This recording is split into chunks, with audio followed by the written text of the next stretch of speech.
Hi everyone. It's a real honor to be here. Bonjour tout le monde. C'est vraiment un honneur d'être ici parmi vous. It's a real honor to be here with you. I'm the executive director of the Making Treaty 7 Cultural Society. So, Making Treaty 7 is it's a production. It's a large-scale theatrical production. And there are two key reactions when people see Making Treaty 7. The first is, how come I never knew this? And the second is, every Albertan, every Canadian should see this. It's a legacy project of Calgary 2012 Cultural Capital. And thank you to those who have already mentioned Michael Green. Michael was the artistic director. We'll just wait a second. Oh, okay, you'll start it from the beginning, right? When we start? Okay. So Michael Green was the artistic director of Cultural Capital. You remember the days of cultural capitals? And he was working very closely that year with the Urban Advisory Council, closely with Reg Crochue, with Narcissus Blood, who we've already mentioned. And he realized how little Calgarians knew of their own shared history. And he proposed, I mean, this is a visionary, he proposed to create a large-scale work that would interpret, and Mike, you talked a little bit about this, that would try and interpret the true spirit and intent of the treaty, which was a peace treaty in the eyes of the Indigenous people, not a land grab.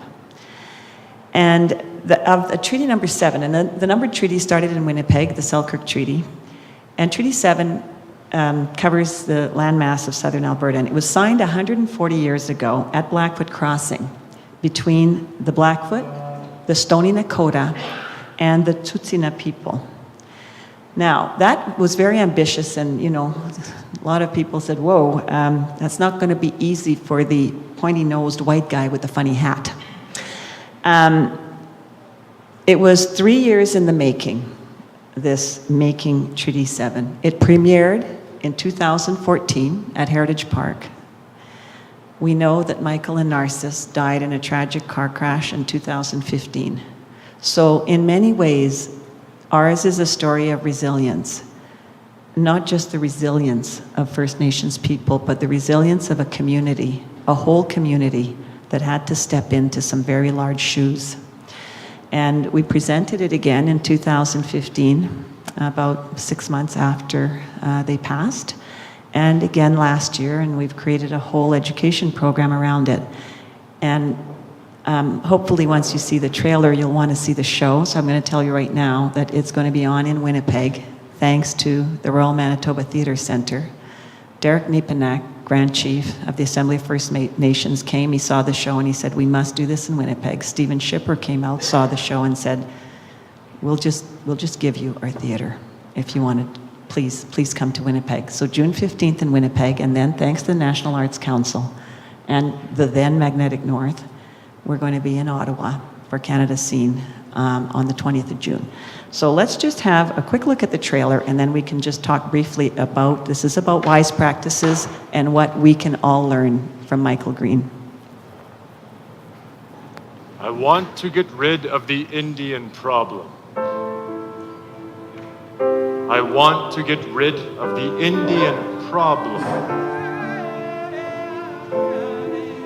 As the buffalo populations were decimated, the number of people with smallpox increased.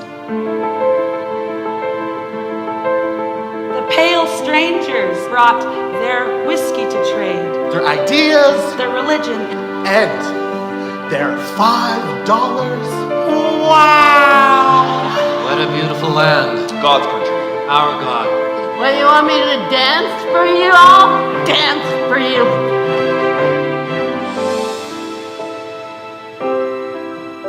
All I want is what's mine.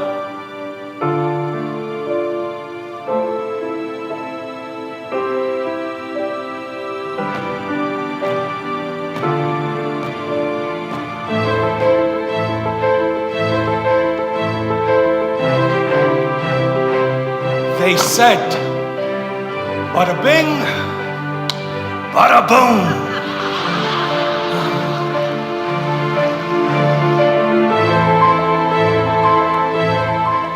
not okay to silence me.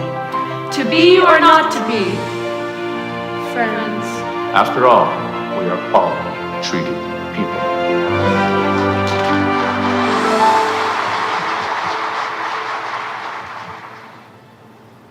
Gets me every time. So this would be the first time that this story was told from the voices of Indigenous people.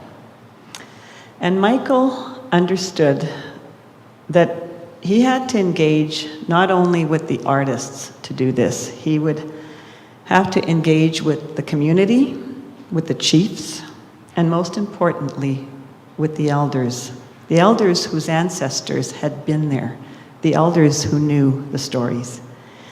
Michael was a curious curator, and he did this through respect and listening and learning and treating everyone as equal partners, the wampum, walking side by side.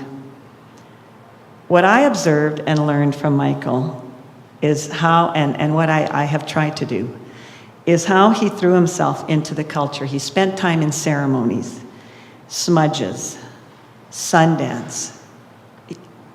Making Treaty 7 was invited by the Blackfoot people to raise a teepee at the Kainai Nation Sundance, and all of us got to stay there. The first year, he had people from around the world. We were all staying in the same teepee.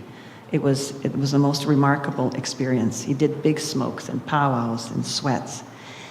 And he took the time to learn to see the world through an Indigenous lens.